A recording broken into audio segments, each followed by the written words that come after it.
नमस्ते dear students. आज हम साइंस का अति महत्वपूर्ण प्रश्न करेंगे जो एग्ज़ाम में 100% आने की गारंटी है। यह सभी प्रश्न एग्ज़ाम में रिपीट होते हैं। आप इन्हें ध्यान से देखिएगा और समझते चलिएगा। चलिए स्टार्ट करते हैं। फर्स्ट नंबर क्वेश्चन है, गोलीय दर्पण की परावर्तक पृष्ठ की वृत्ताकार सीमा रेखा का व्यास कहलाता है। तो व्यास रेखा क्या कहलाता है? वक्रता त्रिज्या, अर्थात बी ऑप्शन सही होगा। चलिए दूसरा क्वेश्चन है, निम्नलिखित में से कौन उत्तल दर्पण की फोकस दूरी है जिसकी वक्रता त्रिज्या 32 सेंटीमीटर है? देखिए वक्रता त्रिज्या कितना दिया है? 32 सेंटीमीटर। तो जब भी वक्रता त्रिज्या 32 सेंटीमीटर दिया हो और हमसे फोकस दूरी पूछ लेता है तो हम जानते हैं कि F बराबर होता है R/2, अर्थात वक्रता त्रिज्या के आधा होता है। तो आधा कितना हो जाएगा? प्लस में 16 सेंटीमीटर, अर्थात ऑप्शन सी हमारा राइट होगा। चलिए 3 नंबर क्वेश्चन देखते हैं। ध्यान दीजिएगा, 3 नंबर क्वेश्चन इंपॉर्टेंट है। यदि किसी बिंब का प्रतिबिंब का आवर्धन ऋणात्मक है तो उस प्रतिबिंब की प्रकृति क्या होगी? तो देखिए ऋणात्मक है, प्रतिबिंब क्या है? ऋणात्मक है। तो हम जानते हैं कि ऋणात्मक होता है तो उसका वास्तविक प्रतिबिंब बनेगा और उल्टा होता है। तो यहाँ ऑप्शन हमारा ए हो जाएगा, वास्तविक और उल्टा बनेगा। ठीक है, उसका आवर्धन क्या होगा? वास्तविक और उल्टा। चलिए अगला क्वेश्चन देखते हैं। 4 नंबर है, नेत्र में प्रवेश करने वाली प्रकाश किरणों का अधिकांश अपवर्तन होता है। तो क्या होगा? कॉर्निया के बाहरी पृष्ठ पर। ऑप्शन सी हमारा राइट आंसर हो जाएगा, कॉर्निया के बाहरी पृष्ठ पर। चलिए 5 नंबर क्वेश्चन है, जब सूर्य का प्रकाश वायुमंडल से गुजरता है तो वायु के सूक्ष्म कण किस रंग के प्रकाश को अधिक प्रबलता से प्रकीर्णन करता है? तो सबसे ज्यादा प्रकीर्णन किस रंग का होता है वायुमंडल में? नीला का, नीला का, अर्थात डी ऑप्शन हो जाएगा ब्लू। और सबसे कम प्रकीर्णन किसका होता है? रेड का, ध्यान रखिएगा। चलिए अगला क्वेश्चन है 6 नंबर, भारत में उत्पादित प्रावर्ती विद्युत धारा की आवृत्ति है, कितना हो जाएगा? आवृत्ति भारत में उत्पादित प्रावर्ती विद्युत धारा की आवृत्ति कितना होता है? 50 हर्ट्ज होता है। ऑप्शन ए राइट आंसर हो जाएगा। चलिए 7 नंबर क्वेश्चन है, किसी वोल्ट मीटर के स्केल पर 0 वोल्ट और 1 वोल्ट के बीच 20 विभाजन चिन्ह है तो उस वोल्टीमीटर का अल्पमान कितना होगा? लीस्ट काउंट बताना है। तो हमारा ऑप्शन हो जाएगा 0.5 वोल्ट, राइट आंसर होगा। चलिए आगे देखते हैं। एक माइक्रो एम्पियर विद्युत धारा निम्नलिखित में कौन सी है? तो कौन हो जाएगा? 10⁻⁻6 एम्पियर हमारा राइट आंसर हो जाएगा। माइक्रो एम्पियर में बताना है 10⁻⁻6। तो ऑप्शन सी। किसी विद्युत चुंबक के अंदर चुंबकीय क्षेत्र रेखाओं की दिशा क्या होगी? चुंबकीय क्षेत्र की दिशा बताना है चुंबक के अंदर, तो क्या हो जाएगा? दक्षिणी ध्रुव से उत्तर ध्रुव। इसका राइट आंसर हो जाएगा बी, ध्यान रखिएगा, दक्षिणी ध्रुव से उत्तर ध्रुव। ठीक है, चलिए अगला क्वेश्चन है 10 नंबर क्वेश्चन क्या है? इंपॉर्टेंट है। घरेलू विद्युत परिपथ में उदासीन तार का रंग है, यह बार बार रिपीट होता है, यह 2016 में भी पूछा हुआ था। इसका क्या आंसर हो जाएगा? ब्लैक हो जाएगा, काला। सी ऑप्शन राइट होगा। 11 नंबर क्वेश्चन है, किस युक्ति में विभक्त वलय दिक् परिवर्तन का कार्य करता है? तो विद्युत मोटर, इलेक्ट्रिक मोटर, अर्थात विद्युत मोटर, बी आंसर राइट है। चलिए 12 नंबर क्वेश्चन है, जल विद्युत संयंत्र किस ऊर्जा को विद्युत ऊर्जा में रूपांतरित करता है? तो किस ऊर्जा में रूपांतरित करता है? स्थितिज ऊर्जा, अर्थात डी राइट आंसर हो जाएगा। चलिए आगे देखते हैं। 13 नंबर प्रश्न है, नरोरा नाभिकीय विद्युत संयंत्र किस राज्य में स्थित है? उत्तर प्रदेश में। सिंपल क्वेश्चन है। चलिए अगला प्रश्न है, निम्नलिखित में से कौन सा बुझा हुआ चूना है? कौन सा बुझा हुआ चूना होता है? बुझा हुआ चूना का फॉर्मूला क्या होता है? CaO। ठीक है, ऑप्शन ए। चलिए 15 नंबर प्रश्न है, Zn plus CuSO4 arrow Zn SO4 plus Cu। तो यहाँ देखिए क्या हो रहा है, Cu प्रतिस्थापित हो जा रहा है। क्या हो जा रहा है? प्रतिस्थापित, माने यह Cu बाहर निकल जा रहा है और इसके साथ Zn जुट जा रहा है। तो Cu इससे बाहर हो रहा है और Zn आपस में जुट रहा है, तो यह क्या हो रहा है? प्रतिस्थापन हो रहा है, माने बी ऑप्शन सही होगा, विस्थापन अभिक्रिया। चलिए 16 नंबर प्रश्न क्या है? कोई विलयन नीले लिटमस पत्र को लाल कर देता है, इसका पीएच संभव होगा। तो इसका पीएच संभव क्या होगा? इसका पीएच संभव हो जाएगा 5, अर्थात अम्लीय बन जाएगा। ठीक है, ऑप्शन ए। चलिए 17 नंबर प्रश्न है, इंपॉर्टेंट प्रश्न ये भी है, बार बार रिपीट होता है, स्टार मार लीजिएगा। ऑक्सैलिक अम्ल का प्राकृतिक स्रोत निम्नलिखित में कौन है? तो इसका प्राकृतिक स्रोत क्या होता है? टमाटर होता है, ऑप्शन बी। चलिए आगे देखते हैं, निम्नलिखित में कौन सबसे अधिक अभिक्रियाशील धातु है? तो ध्यान रखिएगा, सबसे अधिक क्रियाशील धातु होता है कैल्शियम, के, ऑप्शन डी। चलिए अगला क्वेश्चन है, एक्वा रेजिया किस अनुपात में सांद्र हाइड्रोक्लोरिक अम्ल एवं सांद्र नाइट्रिक अम्ल का ताजा मिश्रण होता है? तो किस रेशियो में होता है?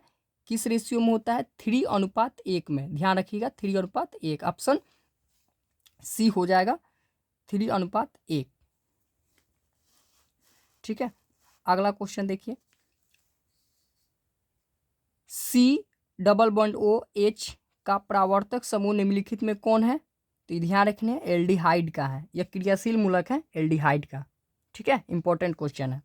चलिए आगे देखते हैं, 21 नंबर क्वेश्चन है, प्रोपेन का आणविक सूत्र C3H8 है, इनमें क्या होता है? 7 सहसंयोजक अबंध होगा, 8 सहसंयोजक अबंध होगा, 9 सहसंयोजक अबंध होगा, 10 सहसंयोजक अबंध होगा, ऑप्शन डी हो जाएगा 10 सहसंयोजक अबंध होता है प्रोपेन में। ठीक है, चलिए अगला क्वेश्चन देखते हैं, आधुनिक आवर्त सारणी में बाईं से दाईं ओर जाने पर परमाणु साइज क्या होता है?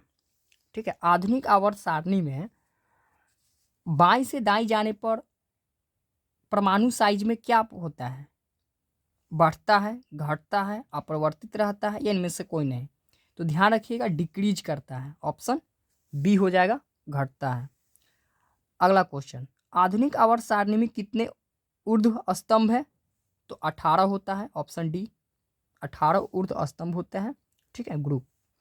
चलिए आगे क्वेश्चन देखते हैं, 24 नंबर क्या है क्वेश्चन, एक छात्र जांच प्रणाली में लिए गए सोडियम बाइकार्बोनेट के तनु विलयन में सर्वभौम सूचक की कुछ बूंद मिलाता है, तो निम्नलिखित में कौन सा रंग दिखेगा? तो हरा हो जाएगा। कौन रंग देखेगा? हरा, बी ऑप्शन सही है। चलिए अगला क्वेश्चन 25 नंबर क्या है, जब मैग्नीशियम फीता को जलाया जाता है तो उत्पन्न आग की लौ होती है, इंपॉर्टेंट है, स्टार मारिएगा। लौ पूछ रहा है, जब मैग्नीशियम फीता को जलाया जाता है तो कौन सा लौ उत्पन्न होता है? तो ध्यान रखिएगा चमकीला उजला, ऑप्शन सी राइट आंसर होगा, चमकीला उजला।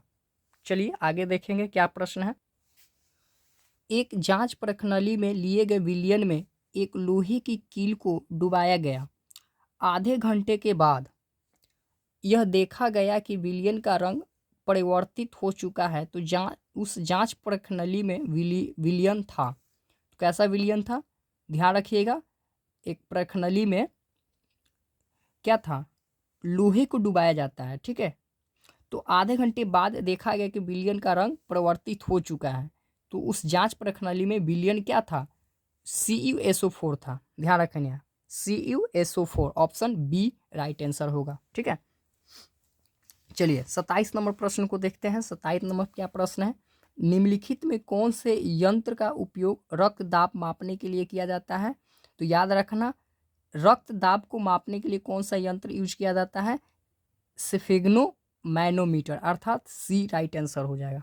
ठीक है, चलिए 28 नंबर क्वेश्चन क्या है, रक्त का कौन सा अवयव घायल स्थान से रक्त स्त्राव के मार्ग को रक्त का थक्का बनाकर अवरुद्ध करता है? माने थक्का बनाता है, रक्त को थक्का बनाता है। मान लो कहीं चोट लग जाए तो उससे खून बहने लगता है, तो उसको रोकने के लिए कौन सा हमें कौन सा क्या बोलते हैं, थक्का बनाकर अवरुद्ध करता है, माने उससे रोकता है, तो कौन सा हो जाएगा? Platelets, option C right answer हो जाएगा। प्लेटलेटस हमें थक्का को बनाने में मदद करता है। चलिए 29 नंबर प्रश्न क्या है, ध्यान रखिएगा। और टूट ग्रंथि को थायरॉक्सिन हार्मोन बनाने के लिए क्या आवश्यक है? तो याद रखना, सोडियम थायरॉक्सिन हार्मोन बनाने के लिए इंपॉर्टेंट होता है, ऑप्शन ए। चलिए आगे देखते हैं। मस्तिष्क का कौन सा भाग शरीर की स्थिति का संतुलन का अनुरक्षण करता है? तो कौन सा भाग स्थिति को अनुरक्षण करेगा? तो अनुमस्तिष्क। कौन करेगा? अनुमस्तिष्क, ऑप्शन सी। 31 नंबर प्रश्न है, पादप हार्मोन साइटोकिनिन सहायक है। देखिए साइटोकिनिन क्या सहायक करता है? पौधों को वृद्धि में सहायक करता है। देखिए प्रोहन के अग्रभाग की लंबाई में वृद्धि के लिए, तने की वृद्धि के लिए, ये भी सही है, वृद्धि में भाग लेता है। पादप का प्रकाश की ओर मुड़ने के लिए, ये भी वृद्धि का ही भाग है। तो इनमें से सभी ऑप्शन डी हो जाएगा। चलिए अगला क्वेश्चन देखते हैं। 32 नंबर क्वेश्चन क्या है, हाइड्रा में प्रजनन की विधि निम्नलिखित में कौन है? तो हाइड्रा में का प्रजनन क्या होता है? मुकुलन विधि द्वारा होता है, ऑप्शन सी राइट आंसर। चलिए अगला क्वेश्चन 33 नंबर प्रश्न को देखिए ध्यान से। पुष्प का कौन सा भाग परागकण बनाता है? तो कौन सा भाग परागकण बनाता है? पुंकेसर, राइट आंसर हो जाएगा सी। चलिए आगे देखते हैं। 34वां प्रश्न है, निम्नलिखित में कौन मानव में मादा जनन तंत्र का भाग नहीं है? देखिए जनन तंत्र नहीं है, मादा में मादा जनन तंत्र भाग नहीं है, ये बताना है। तो देखिए क्या है, अंडाशय तो नहीं होगा, गर्भाशय भी नहीं होगा, डिंबवाहिनी भी नहीं हो, यह सब मादा अंग का ही भाग है। शुक्रवाहिनी नहीं होता, ऑप्शन सी राइट आंसर हो जाएगा।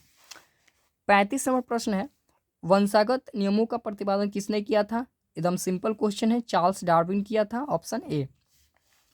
चलिए अगला प्रश्न है, स्त्रियों में लिंग गुणसूत्र का युग्म होता है। तो स्त्रियों में लिंग गुणसूत्र का युग्म क्या होता है? डबल एक्स होता है, ऑप्शन बी। चलिए अगला क्वेश्चन है, मंड पक्षी के लिए हरी पत्ती का आयोडीन डालने पर पहले पत्ती को एल्कोहल में उबालता जाता है। तो इसका ऑप्शन क्या हो जाएगा?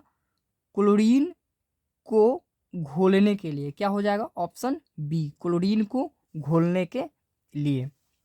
चलिए 38 नंबर प्रश्न है, इंपॉर्टेंट प्रश्न है, यह रिपीट होता है प्रश्न, ध्यान दीजिएगा। स्लाइड को सर्वप्रथम कंपाउंड माइक्रोस्कोप से देखा जाता है। तो स्लाइड को सर्वप्रथम कंपाउंड माइक्रोस्कोप से कितना देखा जाता है? 10x, option B right answer होगा। चलिए आगे देखते हैं। दो तंत्रिका कोशिका के मध्य खाली स्थान को कहते हैं, क्या कहते हैं? सीडेप्स, राइट आंसर बी हो जाएगा। इंपॉर्टेंट क्वेश्चन है, ध्यान रखिए, स्टार मारिए। निम्नलिखित में कौन आहार श्रृंखला का निर्माण करता है? तो आहार श्रृंखला क्या होता है? एक क्रमबद्ध तरीका होता है। तो इसका ऑप्शन क्या हो जाएगा? बी हो जाएगा। घास पहले आएगा, उसके बाद बकरी आएगा तथा मानव आएगा। ठीक है, पहले घास, बकरी तथा मानव, ऑप्शन बी। इस तरह से हम 40 मोस्ट इम्पोर्टेंट प्रश्न को किए जो एग्जाम के दृष्टि से इम्पोर्टेंट है, और यह प्रश्न आने का संभावना बनता ही बनता है।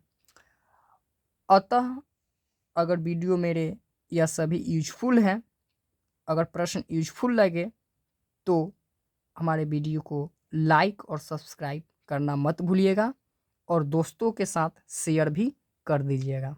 धन्यवाद।